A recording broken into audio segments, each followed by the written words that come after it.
Good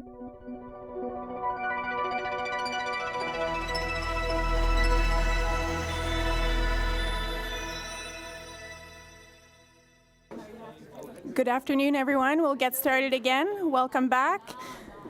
And welcome to everyone who's joining us virtually. My name is Nancy Sheehan. I'm a pharmacist at the McGill University Health Centre in Montreal and professor at the Faculty of Pharmacy, Université de Montréal. And I'm joined today with my co-chair, Minh Le, from the University of Paris, who's an assistant professor at the Faculty of Pharmacy. So some housekeeping items before we get started. So please, a reminder to close your phone or put it on silent mode. And that's it. So we'll be ready to introduce the first speaker on our session 4, called The Silent Windmill, Uncovering the Impact of Cytomegalovirus. So our first speaker is Dr. Märtson.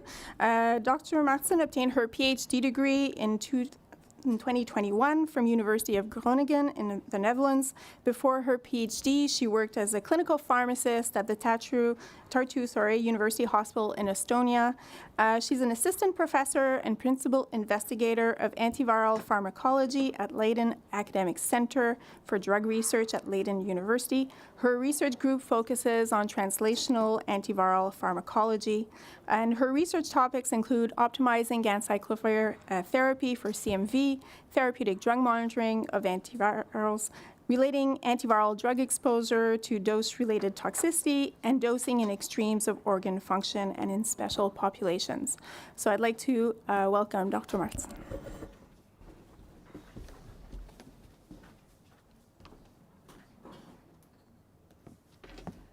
Thank you for the nice introduction. The silent windmill, I might start using that one in my work.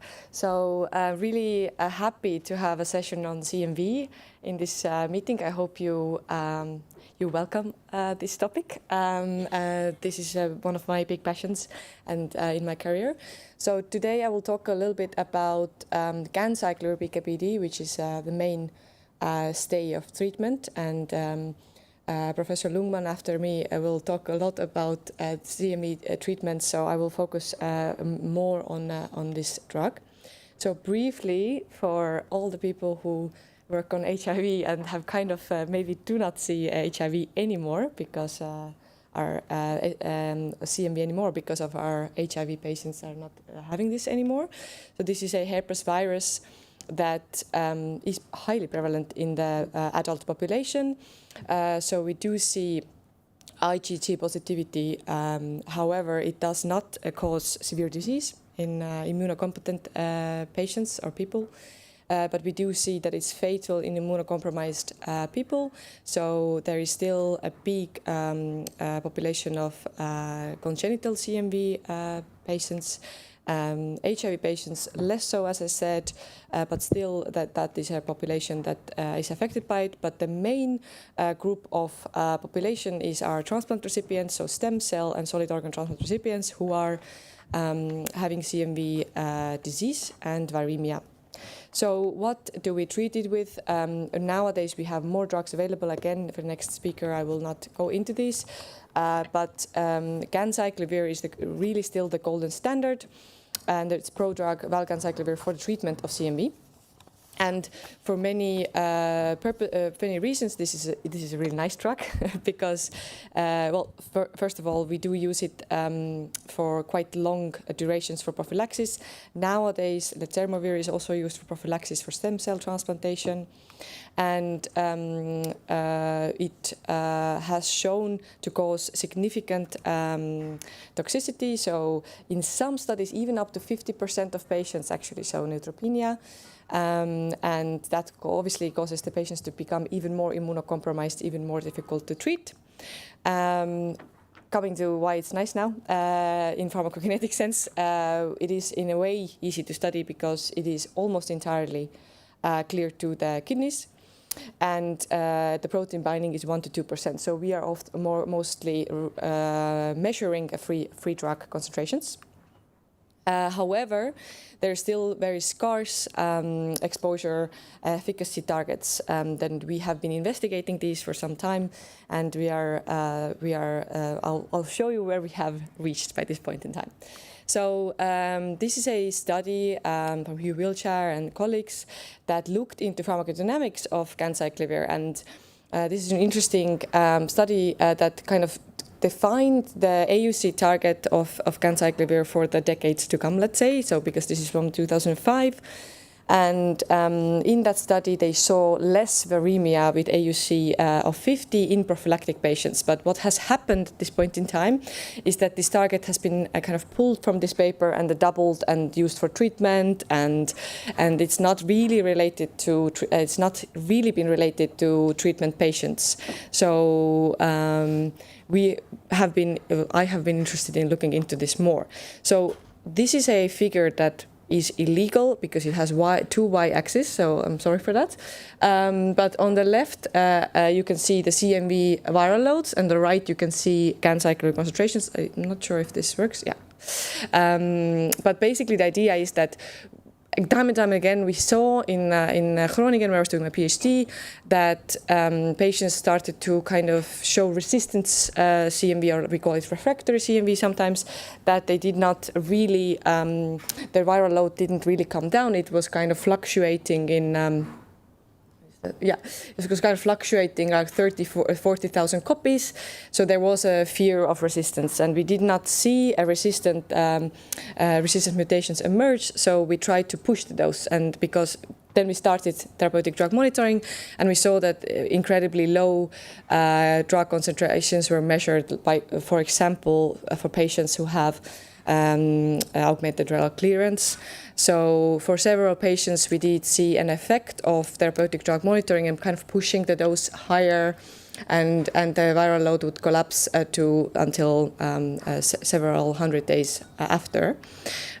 So then we did a clinical study in around 100 patients, and we saw, which we could have predicted, a very high variability. So in this figure, you could see on the y-axis trough concentration, and on the x-axis the different ranges for kidney EGFR, so kidney function.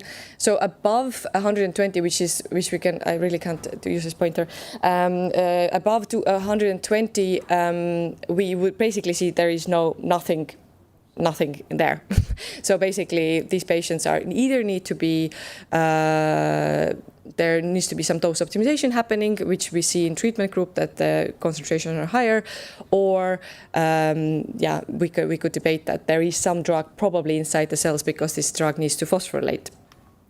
So we did correlate our trough concentrations to some safety outcomes. So we did see that the highest AUC concentration or AUC exposure does correlate to some safety outcomes, and the same for the highest trough concentration. Thereafter, we took all this data and we looked in. We were clear. Okay, we need to focus on patients with kidney function, and we need to determine the trough concentration alongside with AUC. So we really didn't see a good correlation between the trough concentration and the AUC. Thereafter, we developed a linked PK/PD model. This is a very messy kind of overview of the viral loads of all these patients or the treatment patients. I fitted this into a PK/PD model, and you can see here that basically some of the patients are very much fluctuating on lower limit of quantification because they don't really have severe viremia. However, after doing some simulations, we did see that on average there is a 1 log decline of viral load per 2 weeks. So that's quite slow. So we would want that to happen at least a week faster, let's say. So after this, it was clear we are not really certain that there is what is the target, and there is a gap of knowledge. We do see slow decline of viral loads under standard dosing for patients in our clinic, and we do still miss clear treatment targets. So what's next? So we basically went into the lab to look into these targets intracellularly. or in not actually intracellular yet, but in an in vitro model. And as you all probably know, studying viruses, we do need to use the host cell. So we use a lung fibroblast model where we study the CMV infection. So my PhD student, Suzanne, has done some great work on our infection models. Here is just a very crude kind of analysis of delaying start of Ganciclovir treatment, and we can see that when we start the treatment later, meaning the viral load is likely higher, we do see moving on further into the treatment, there is a less of a viral load decline. Here, Ganciclovir concentrations on the x-axis and a log drop of viral load on the y-axis. The day 10 we can basically ignore because this is more like an experimental artifact, because by day 10, if you start treatment on a static cell assay, you will have mostly dead cells, so there is not really useful to look at that then. So if we collapse this figure into a AUC, so if you look at AUC over time, and we try to correlate that to the viral load decline, then we do see that AUC clearly is the driver of the effect. And of course, the cumulative drug effect leads to greater effect. Now, thinking about this model, we clearly have a lot of limitations when it is when we are dealing with a static cell model. So it's basically a time kill experiment. It has a lot of value in optimizing our models, but we are still missing some fluctuation in the PK, let's say. So that's why we are now working on the hollow fiber infection model. I'm pretty sure a lot of people know what that is, but just briefly, we basically set up this dynamic system where we can simulate then the clearance of the drug using the half-life of the drug. So we do get humanized drug concentrations, and we also have been able to show a humanized CMV growth in the cartridge. So now this looks really nice and elegant, and I don't have the picture sadly from Lalitia from all of these tubes and wires and kind of the system. And another thing is that, thinking again that this is a virus, we need approximately 50 to 60 million cells per cartridge to actually do this experiment. So that's why we do quite a long series of static experiments first to really define the experimental design. And we do have also PK data, which I don't have to show sadly, that it does actually have a very nice humanized Cmax and Cmin concentrations. What we are working on now is to then start to fully fractionate both Ganciclovir and Phosgranate drugs in this system. As I said, per arm we need quite a extensive amount of cells, so that is why it's taking some time. So. And how do we then translate these results back? The question that I every single time get in every presentation that I give: what about the patient's immunity?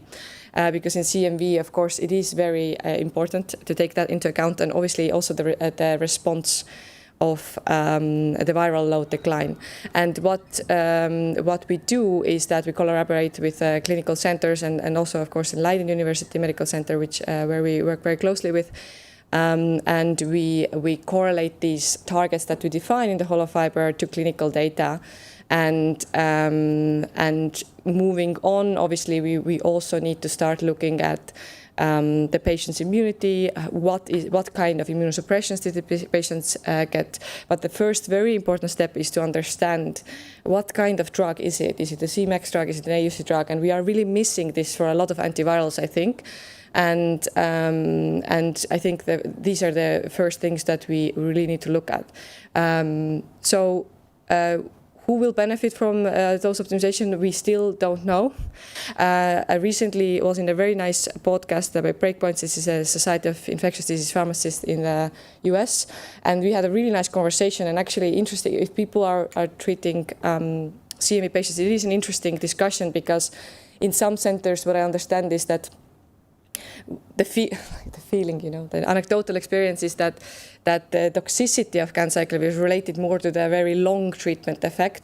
And if we have a CMV infection, active viremia and active infection, then likely doubling the dose for some days or week might be beneficial. So we don't do that in the Netherlands, according to me, but I've heard from some centers in the US that they do that, and of course they have lots more experience with the transplant patients. So it is an interesting conversation. So I am fast as usual. So take-home messages. PKPD relationship still not well described for efficacy. So we are using the hollow fiber infection model for that now, and we are very much basing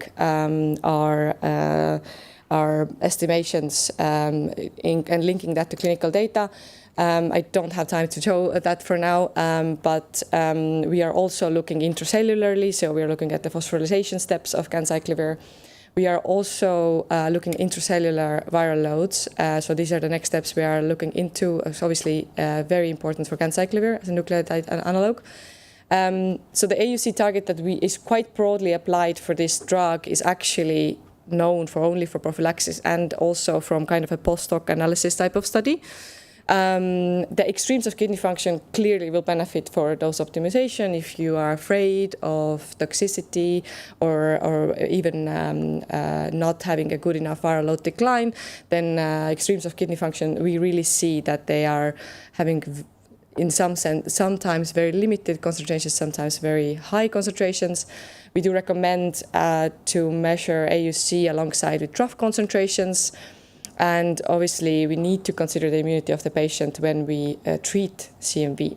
So happy to take questions later. And I want to thank, I think I had a different slide in the end, but I had a collaborator slide. But thank you for my students, and thank you for all the collaborations that I have. Thank you.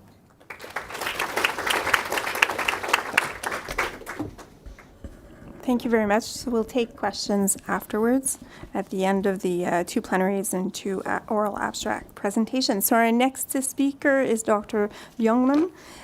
He received his MD from Karolinska Institute in Stockholm, Sweden, and a PhD in virology from the same university. He is board certified in internal medicine and hematology. His research interests have been concentrated on viral infections in allogenic stem cell transplant patients, recipients, and vaccinations of the severely immunocompromised host. He has published extensively over 450 peer-reviewed journals. So he will be presenting on current and future treatments in CMV, speaking on Maribavir, Letermovir, vaccines, and mABs. Welcome. So thank you very much for the introduction and for the invitation. For 20 minutes, that is a really daunting task to cover all what I was asked to cover. I have some disclosures, but mainly on performing studies over the many years. So the biggest caveat, I'm not a pharmacologist, so don't put me or burn me to the stake on the pharmacology, because that's not my field. I'm a hematologist, meaning that I will do a lot of the discussions using the stem cell transplant patient as the model, a little bit on solid organ transplants because there are similarities and there are differences. Of course, numerically, the biggest CMV problem is congenital CMV. And that's something completely different, and I'm not going to go into that at all. So I'm going to spend some time on the new antivirals, a little bit on vaccines, and of course, as the previous speaker talked about, the immune system is very important when we talk about CMV. CMV is a large and complex virus, and there are many different targets for antiviral drugs, although only a few have been really addressed by new drugs. But depending a little bit on the mechanism of action on the different antiviral drugs, you can expect slightly different outcomes. A lot of what has been discussed already was on Ganciclovir, and that of course goes to UL97. But in the end, it's the DNA polymerase that is the most important enzyme to address, the UL54. and then Letermovir has a completely different mechanism of action. There are three concepts in the immunocompromised host population. It's prophylaxis. You start a drug before you see any viral replication. It doesn't mean that there is no viral replication going on. It just means that you don't find it, okay? Because you probably don't look in the right place. If you look in urine, you will find something different than if you look in blood. If you look in blood, you will find something different than if you look in saliva. But we are using blood as our model.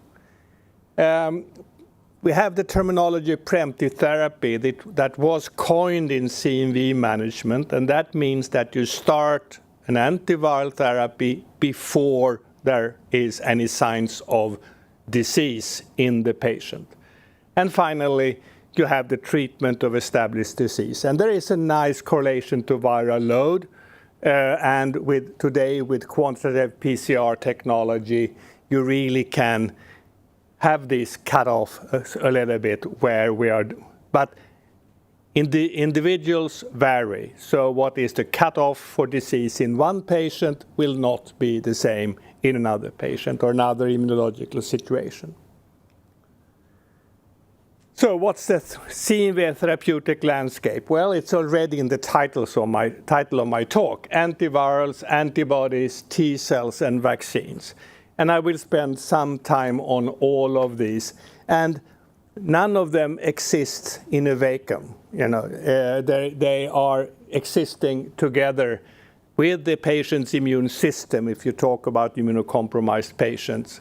Both the intrinsic immune defect, but also what we do to the patient, namely the external immunosuppression through drugs. These are just 3 slides saying that there are many options that have been used over the years. This summarizes about 35 to 40 years of management of CMV with prophylaxis. We've heard about Ganciclovir prophylaxis by the previous speaker. It's been around for a long time. And I also here said, where do we have good data to really support what we are talking about? And for prophylaxis, we have had some spectacular failures. Maribavir, which I'm going to talk about, failed miserably as prophylaxis, probably because of a completely wrongly chosen dose. Brincidofovir orally failed as well because of significant toxicity. But then, of course, we have the success story of Letermovir. These are a similar slide on the preemptive therapy options. We have, generally speaking, better data on preemptive therapy because it's been the mainstay of our strategy since at least 20 plus years by now. And then finally, therapy of disease, which in the stem cell transplant population is a failure of strategy. The patient should not develop organ invasive disease because then we have failed to prevent it. And our aim is absolutely to prevent. But here are the therapeutic options for treatment. So starting then with the two new kids on the block, Letermovir is introduced now since about little less than 10 years. It's completely human CMV specific.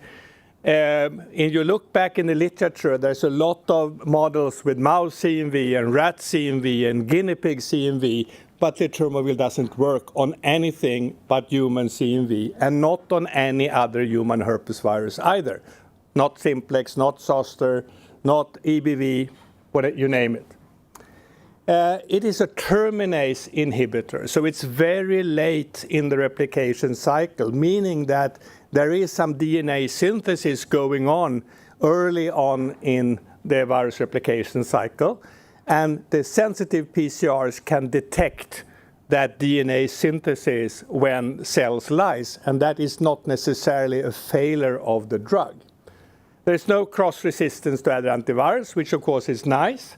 It's approved now in the EU for adults and children.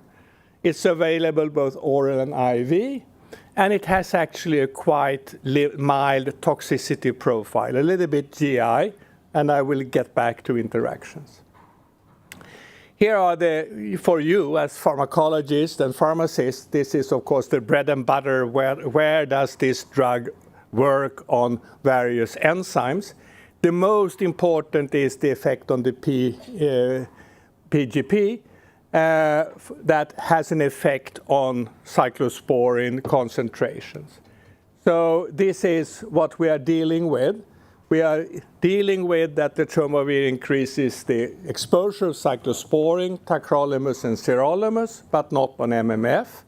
And you have to dose adjust if you give it with cyclosporine. You half the dose of the Letermovir if the patient is on cyclosporine.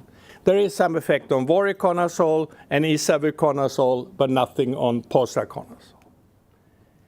And this is the pivotal study as published in New England Journal by the now unfortunately deceased Dr. Marty from Boston, clearly showing that there was a good effect in preventing CMV reactivation, defined as clinically significant CMV infection, not only during the time it was given, which was 14 weeks, but for another 10 weeks as well, out to 6 months after transplant. And it also, to everybody's surprise, including myself, who has been involved in Letermovir for many, many years, it resulted in a decreased all-cause mortality. And that's unheard of when we talk about an infection, either prevention or treatment. This has then been studied in hundreds of real-life studies, and this is a systematic review and meta-analysis coming a couple of years ago, showing that it not only affects on clinically significant CMV, but on all CMV reactivation, on CMV disease, and the effect on mortality and non-relapse mortality and hospitalization. You know, it's a wonder drug. It actually has revolutionized our dealing with CMV in the stem cell transplant field. But of course, all the sun has the spots, and when you stop, and if the immune system is heavily immunosuppressed, so you have the high-risk patients, you see reactivations, but reactivations occur later, and that is in general beneficial to a stem cell transplant patient to postpone the problem a few months. But to see if you could do something better, there was a randomized trial comparing 100 days of Letermovir to 200 days of Letermovir. More is better, right? And if you look to the left, it looks that way because it was, as you can see, a very strongly significant difference in the time to reactivation in the 200-day group. But then you stopped, and then you get the slide to the right, and CMV hit back. And when you come out to a year, there is no difference any longer. And this is the high-risk group. Okay, so therefore we cannot say what the optimal duration of prophylaxis is. Most patients don't need extended prophylaxis. The 100 days, that's fine. But you have extreme high-risk patients with very poor immunoreconstitution, and then you might need to give it for a year or maybe longer. The good thing is that there was no increased toxicity in the 200-day arm versus the 100-day arm. So it doesn't seem to be a problem with extending the duration. It is a bit toxic for your budget, but that's a separate story. So what we do, we have an individual assessment. We look at the 100 days. What does it look like? Okay. Yeah, then we stop. If the problem, the patient is still heavily immunosuppressed, graft-versus-host disease, no T cells, we give it for another month, and then we check again, and we give it for another month, so we don't give a fixed duration. We individualize our prophylaxis.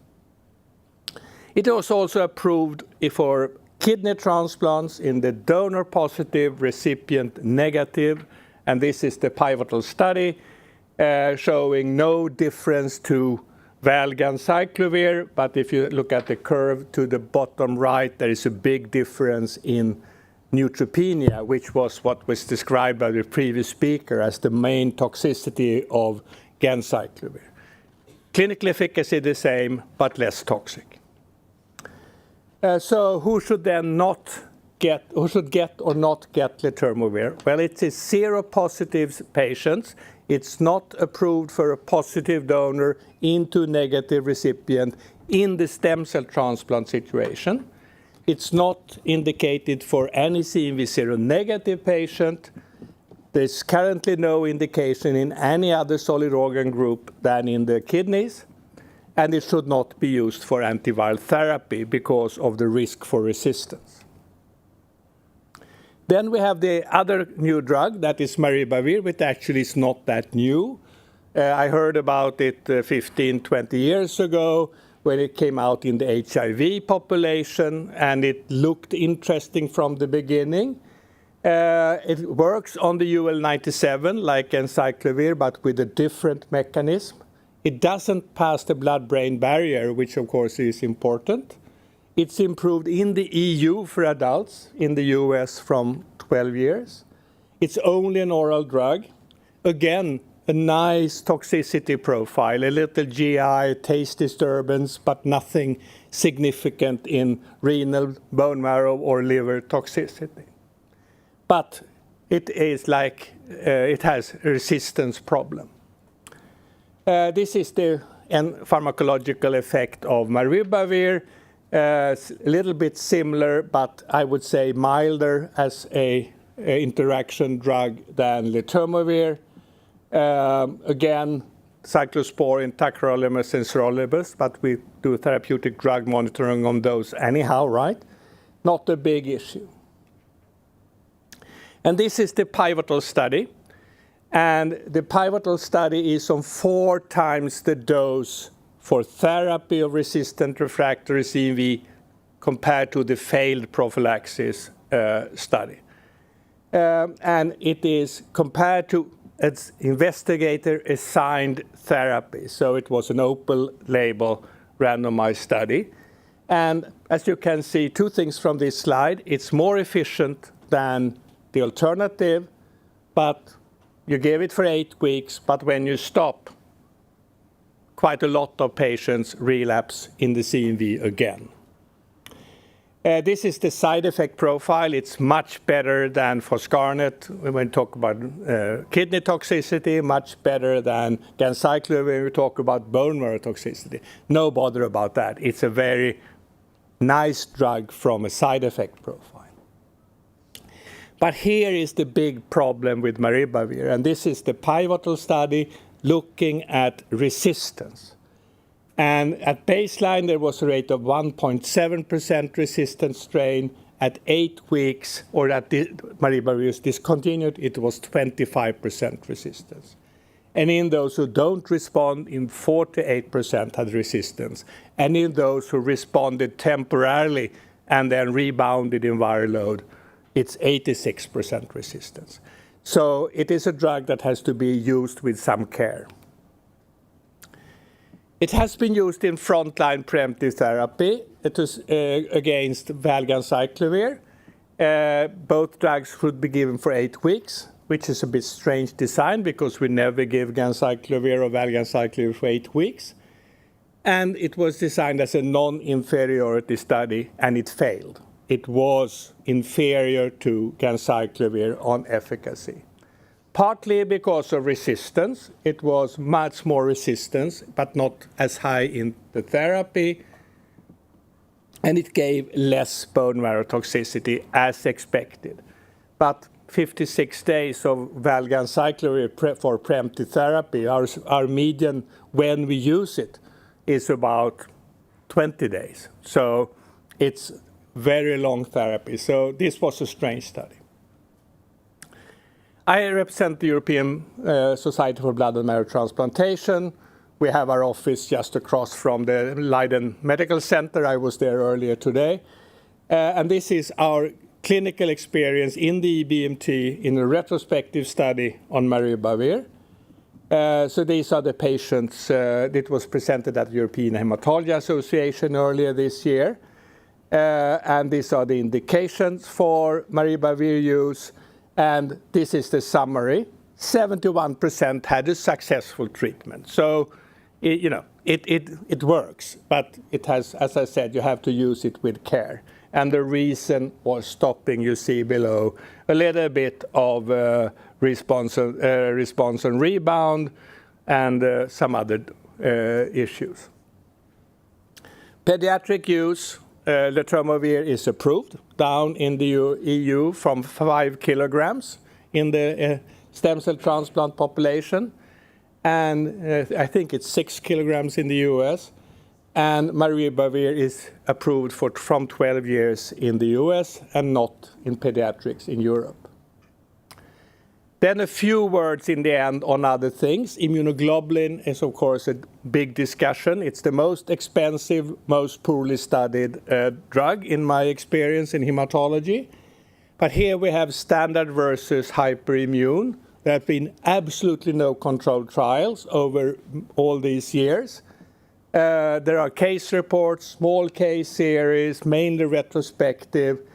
And the problem is that it's used in a sort of desperate situation in SOT. So it's a tricky one, but the data supporting hyperimmune globulin versus immune globulin is extremely poor in my opinion. There was some interest in monoclonals about 2 decades ago. Nothing has happened for the last decade at least. And then we have the vaccine story, which has been waxing and waning over many years. And there's been many tries to design CMV vaccines. So far, nothing is licensed. The town vaccine was a live vaccine. It was used in solid organ transplants many years ago. It was not developed to registration. The GB vaccine, the same. The DNA vaccine as prophylaxis, the same.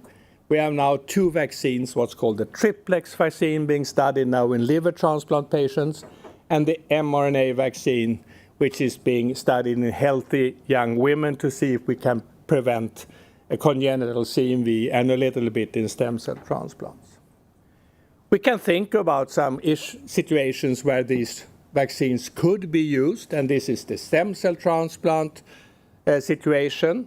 I'm in favor of the second one. We give Letermovir as long as we need, and then we try to prevent that late reactivation with the vaccine. That would be a very nice study to do and to see if that works. There is also some work in vaccinating stem cell donors, which is another interesting possibility for that vaccine. In the solid organ transplant patients, it is the positive donor into negative recipient, that's the risk. And here you should vaccinate the candidates who are CMV seronegative. And that study is being done with a triplex vaccine in liver transplant patients in the US. And then, of course, we have the immune system. We can use virus-specific T cells. They work, okay? There's no doubt about it. There are many studies showing that they work. The problem is access. How do you get these T cells? Is it from the donors? Is it from third party? And that has not been worked out, despite I sat beside a pioneer in this field when I worked as a postdoc in the US in 1986, 1987, and we still don't have it all over the place. So it's been difficult. But this is a summary. Very nice paper came out a few months ago looking at efficacy of T cells. And generally, it works. But it works the best in situations where also the antivirals work. So it's, again, something that needs to be thought about. So what's next? Well, we need to fine-tune the Letermovir. IV brincidofovir is being developed just now for adenovirus infections. That might become an option. Can we give combination therapy? That's an interesting discussion. There's just now being some work done in the US. We start with foscarnet in patients, solid organ transplant patients with high viral load, and then add Maribavir, for example, to prevent the resistance development. And will we have a vaccine? Well, that is in the future. So I quote the Danish philosopher that problems worthy of attack prove their worth by hitting back, and that's absolutely true for CMV. Thank you.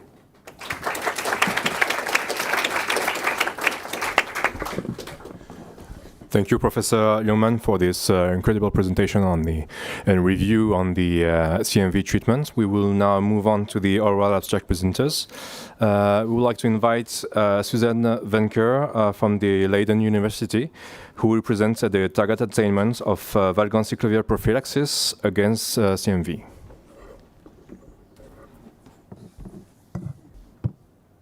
Thank you. I have no conflicts of interest to declare. So this was already discussed in the previous presentations, but briefly about the background of CMV. So it's a double-stranded DNA virus. It's a latent virus with about 83% seroprevalence. Luckily, it's asymptomatic in healthy individuals. However, in immunocompromised patients, it can lead to severe infections in almost every organ, such as retinitis, hepatitis, or transplant rejection.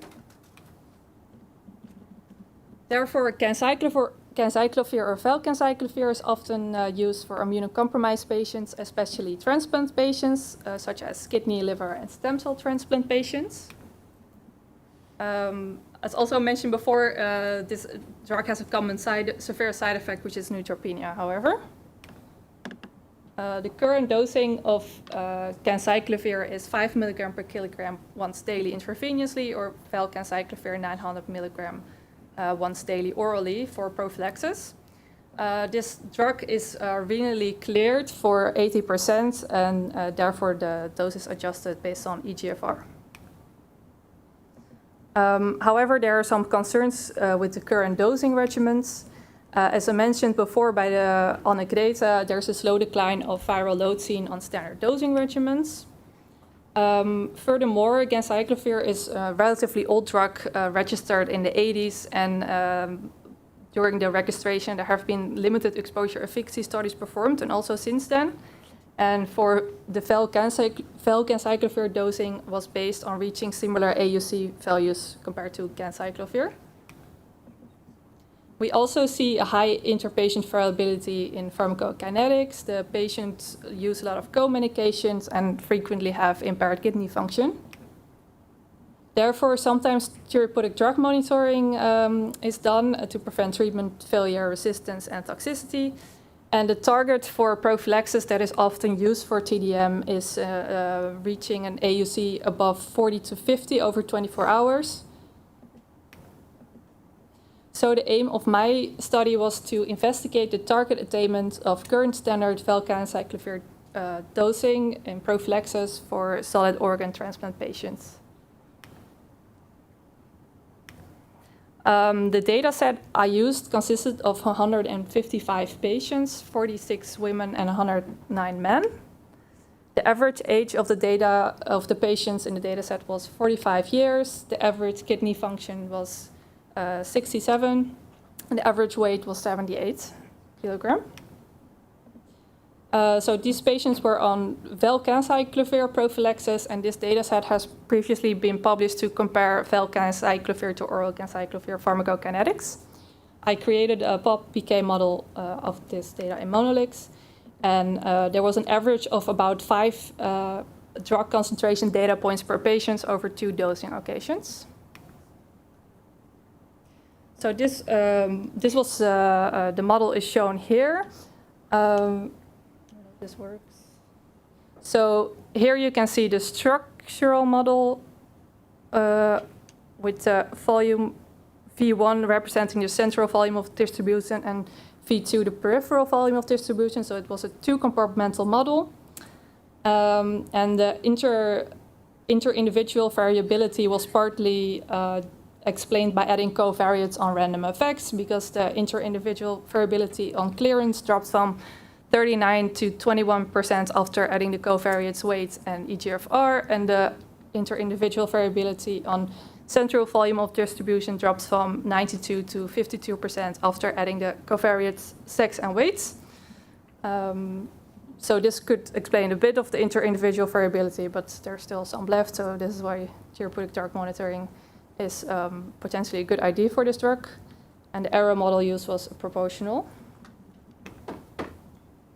So after building the model, I used it to do simulations. I simulated 10,000 PK profiles. And for these simulated patients, I stratified them on eGFR. And then for each patient group, I simulated these 4 dosing regimens. As you can see here, this is what the recommended dose regimen is per kidney function, according to the summary of product characteristics. But I simulated each dosing regimen for each eGFR group. And then I calculated what the target attainment was of reaching AUC above 40 over 24 hours after simulating steady states. So these are the results of my simulation. So you can see on the x-axis the stratified eGFR patient groups. In the different colors represent the different dosing regimens, and the y-axis is the percentage of target attainments. And the red outline boxes represent the dose regimen that's the advised dose regimen for that patient group. So, for example, as you can see here, for the group with an eGFR of 60 to 90, the target attainment was 83%, so that is still relatively high. However, as you can see, for the patient group above 90 with the same dose regimen, the target attainment is already much lower, which is 50%. And if you look at the patient groups below 60, the target attainment is even lower, about 28% for 40 to 60, and below 40 even lower than 1%. But as you can see, if we would have increased the dosage, the target attainments would also increase. So the conclusion is that according to my POP-PK model, there's a poor target attainment of reaching the AUC above 40 target for eGFRs below 60 and above 90. However, there is a limitation to this model because the original data sets consisted of very limited patients who had eGFR below 25. So for that patient group, this model might not be entirely reliable. Furthermore, as Anne-Grete mentioned in her talk, the target of AUC above 40 to 50 might have some limitations, and we might need to look for a better, improved target. So therefore, more exposure efficacy studies need to be done. And it's also important to perform more exposure toxicity studies because we are afraid of just increasing the dosage for all the patients because of the high risk of neutropenia. So the take-home message is that we likely dose insufficiently for eGFRs below 60 and above 90. I'd like to thank my supervisors, Anne-Grete and Koen van Hasselt from the LACDR of Leiden University and Dirk-Jan Moes from LUMC. I also like to thank my fellow PhD colleagues, Jan Yu, Xuan Lin and Lalicia. And I'd like to thank Anders Asberg from the University of Oslo for sharing the data set with us. And then I'd like to elaborate a little bit on the future plans for my PhD project. Currently, I'm conducting a retrospective multi-center study to give a better insight into these exposure efficacy and exposure toxicity relationships. And currently, we included 5 centers of the Netherlands for that. Thank you for listening.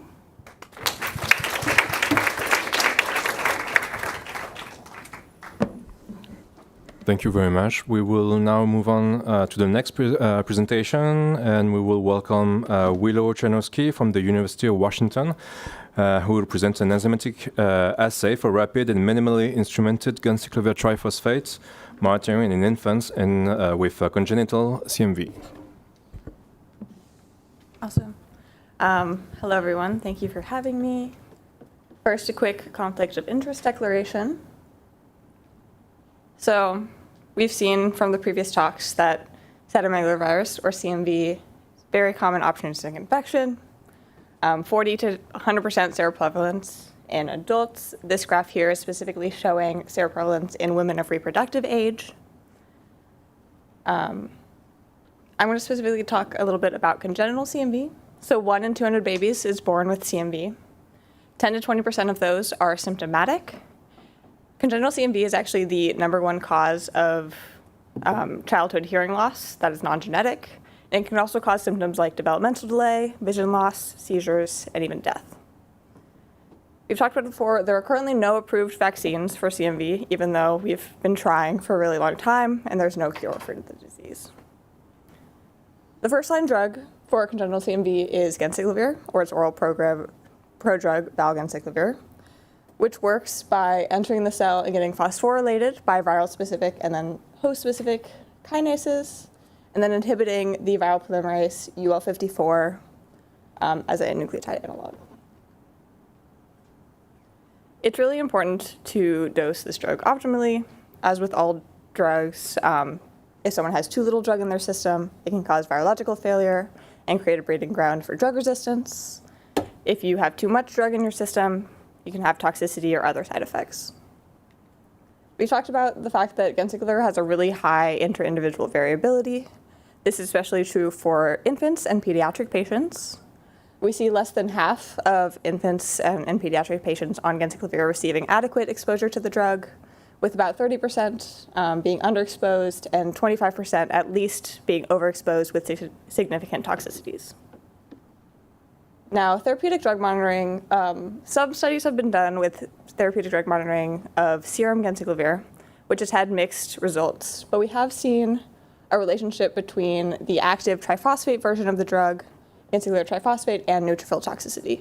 This study was actually done in transplant populations, but it's the one study that kind of exists looking at this triphosphate version of the drug.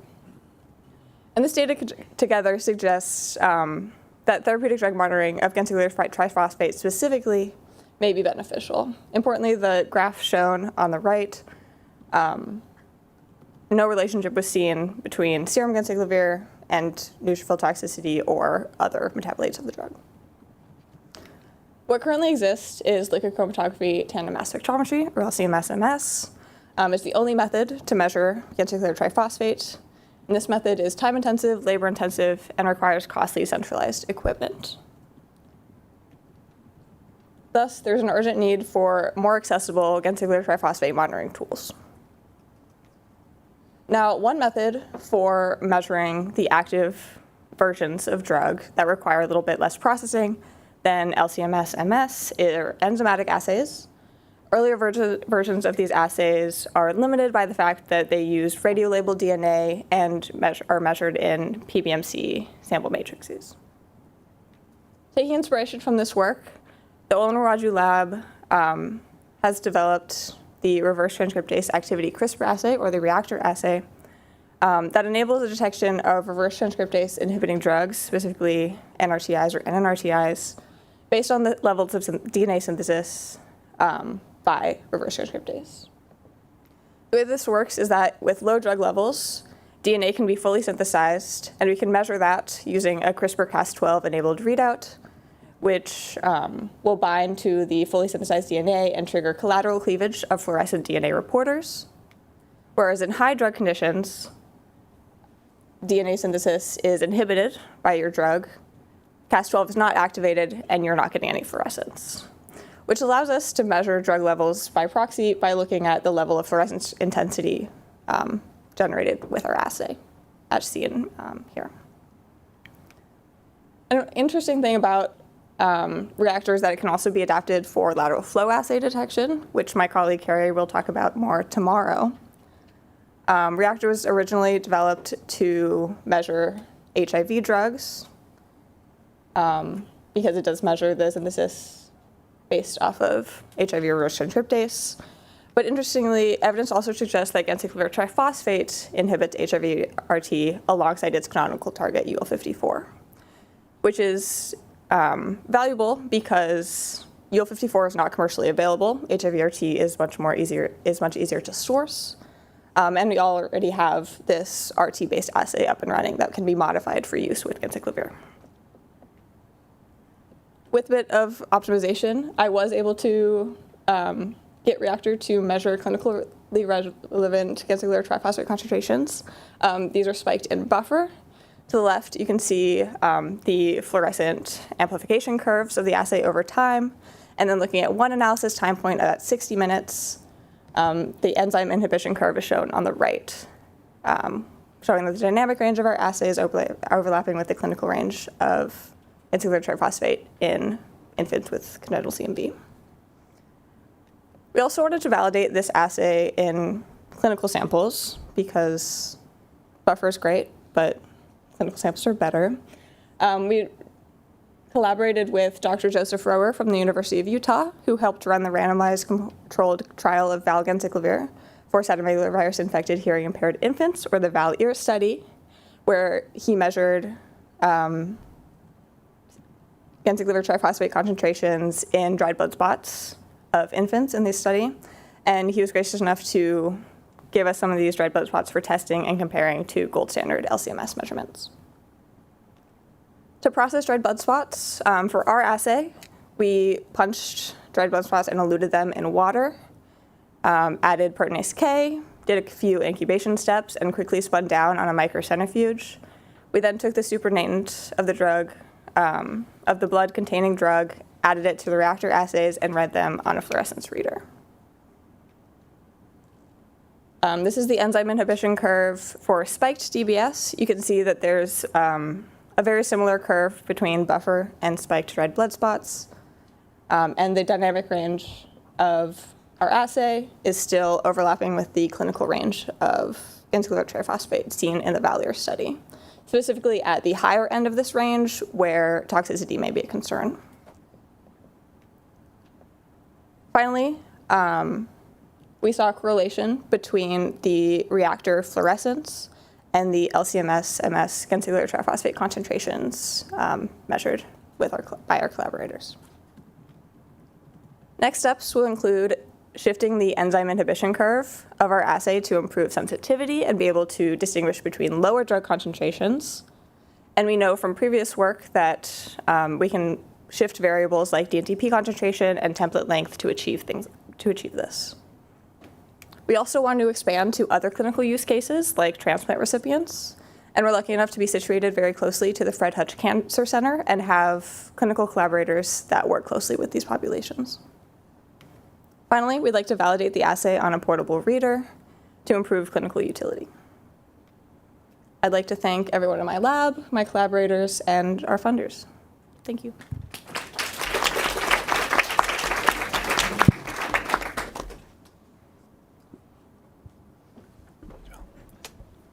So we would like to invite all the presenters to come to the stage. For the Q&A session, do you have any question in the audience?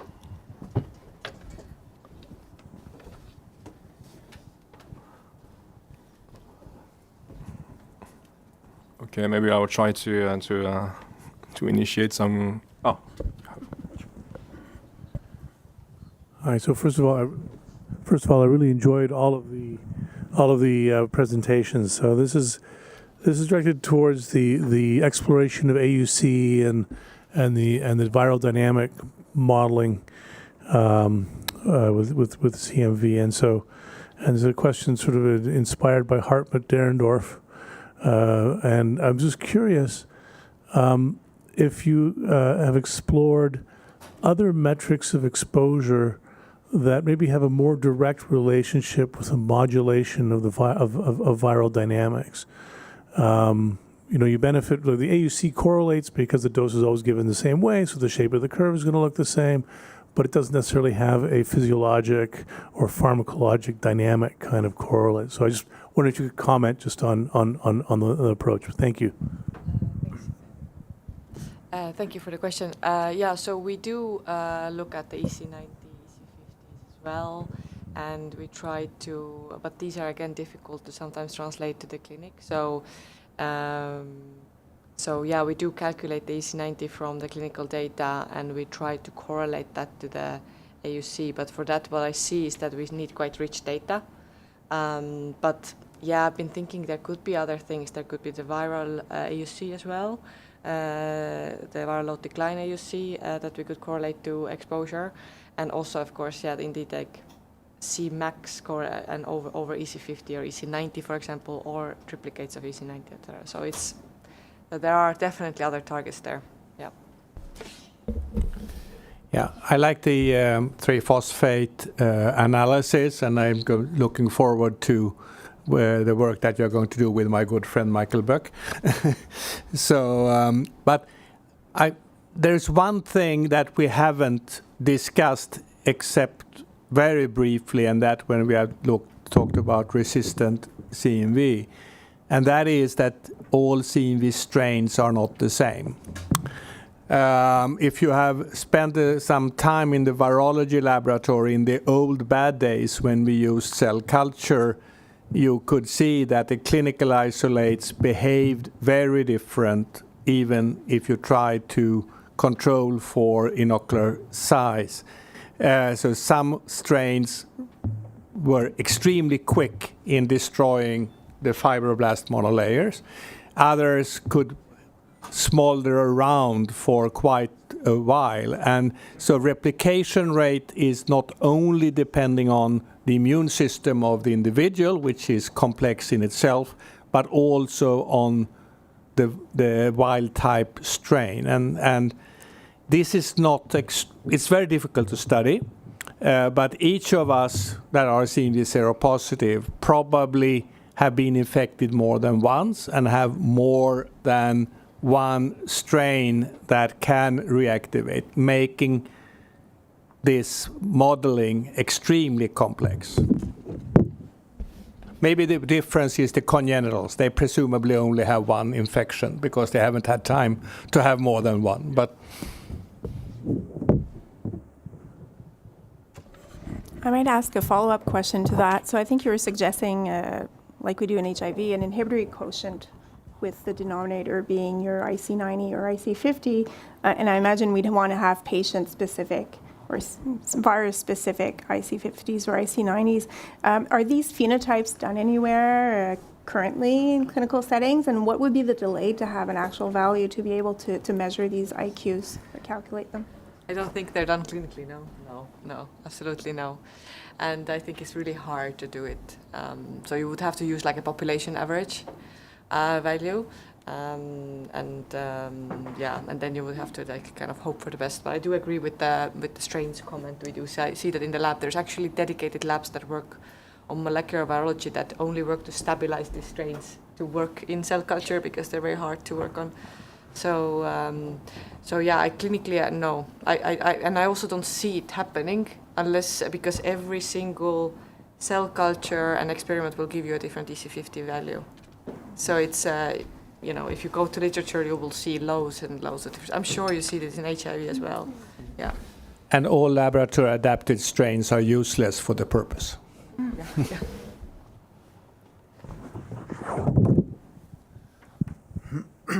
Yeah, thank you for this really great session and absolutely amazing talks. I have a question for Willow. I really enjoyed your talk. Is it kind of, I mean, it's a great effort to kind of measure these triphosphates in cells.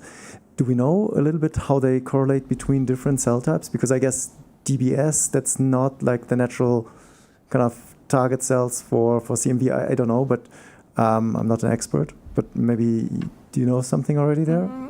Yeah, there's only been, I believe the one study that's looked at, which is from the Valganciclovir study that's looked at Ganciclovir in dried blood spots. That was actually kind of a surprise to see that it accumulated in blood.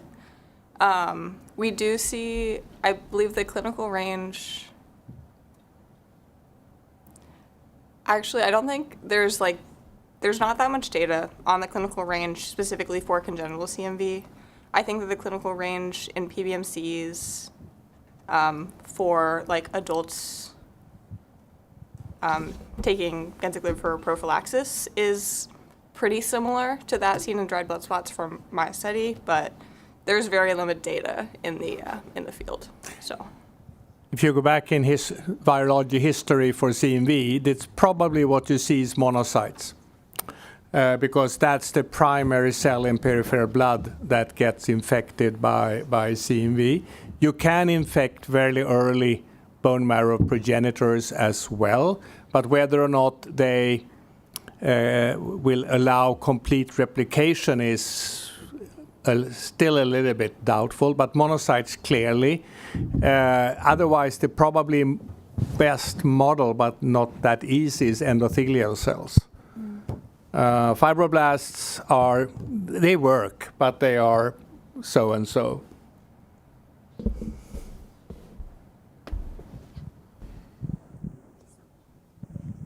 Many thanks for the talks. I know a lot more about CMV now than I have ever had. Now, as you were speaking, as I was listening to the different talks, and then I kept thinking about combination therapy. How popular is combination therapy, and if it's very unpopular, what are the obstacles? Well, up until now, it's been toxicity. Because if you try to combine Ganciclovir and Foscarnet, which has been the drugs that have been around for the last 30 years, both give kidney toxicity, so they add kidney toxicity on top of each other, and then you, of course, will have the effect on the bone marrow as well. So there has been several studies looking at combining full dose with treating disease, or half dose of treating earlier stages of infection. Now the big discussion has been, should you combine Letermovir and Maribavir, which of course are two drugs that are oral and have completely different mechanisms of action. I think we are a little bit afraid of the resistance pattern because Letermovir hasn't in the prophylactic setting given a lot of resistance because you give it before the virus starts to replicate. But if you would use it in a therapy setting with a rapidly replicating virus, we are afraid, you might burn both drugs, so to speak. So the other thing that has been around for a long time is the combination antiviral plus an immunoglobulin.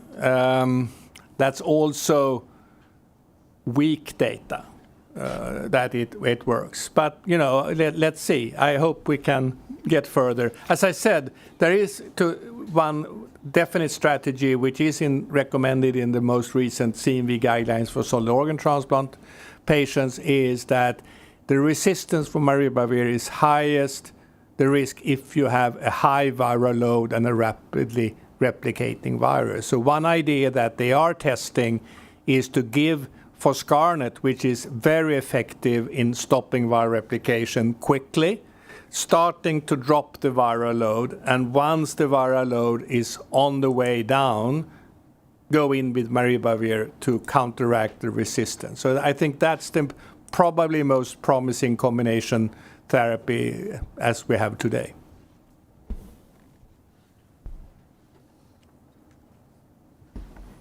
I have a question for Suzanne Wenker. Sorry.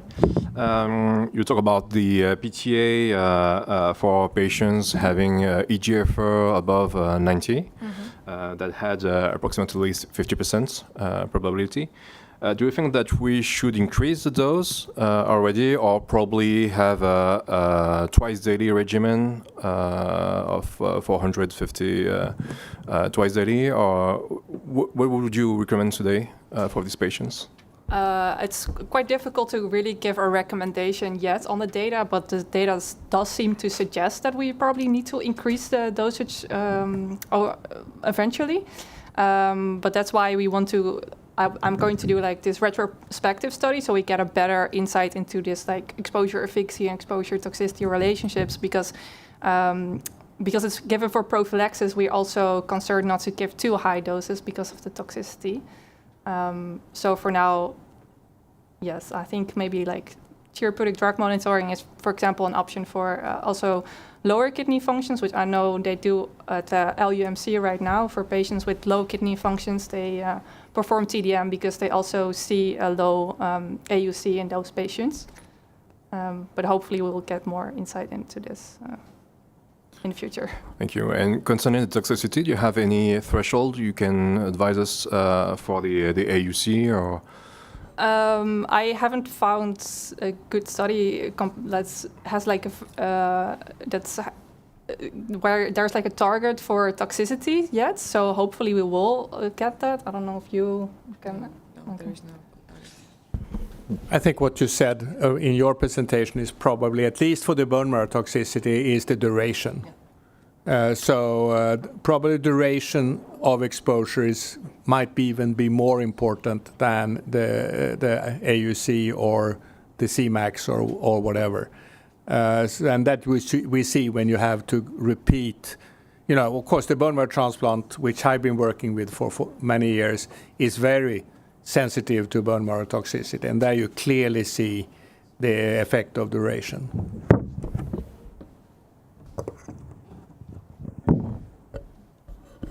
I'll maybe go for a last question.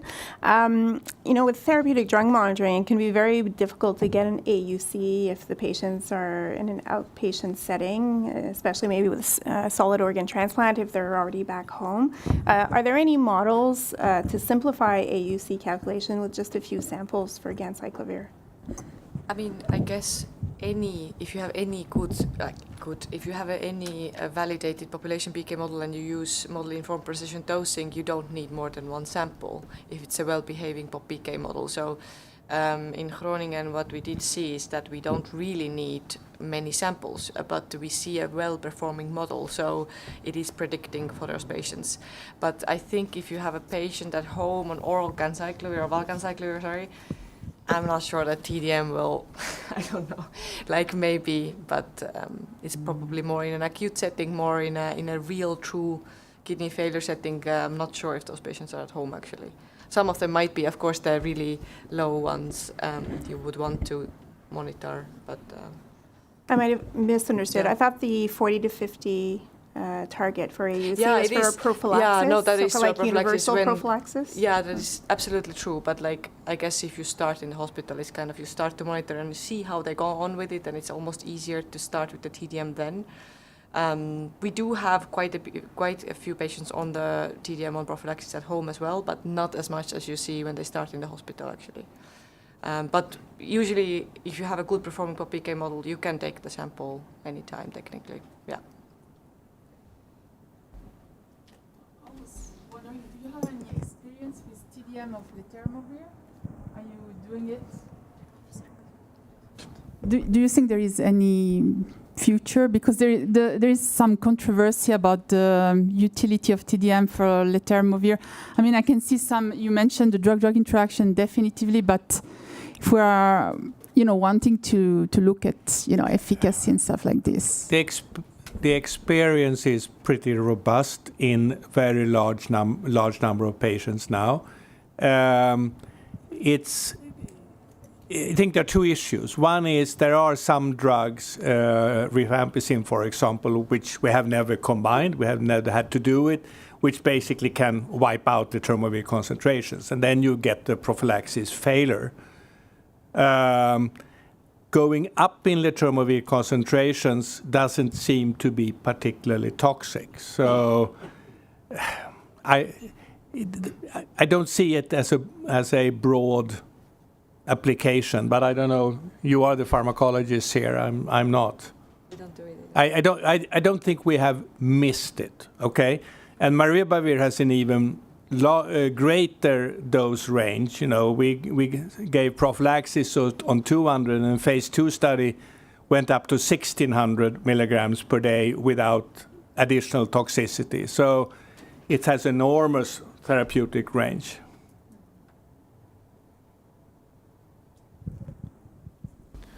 Okay, thank you very much. So we will now close the session. We would like to remind to all the attendees, please complete the online survey you will receive by email by the end of the day. And now we have the poster viewing session and reception that will take directly after at the Orange Room. And we'll have tomorrow, the opening session at 9 o'clock.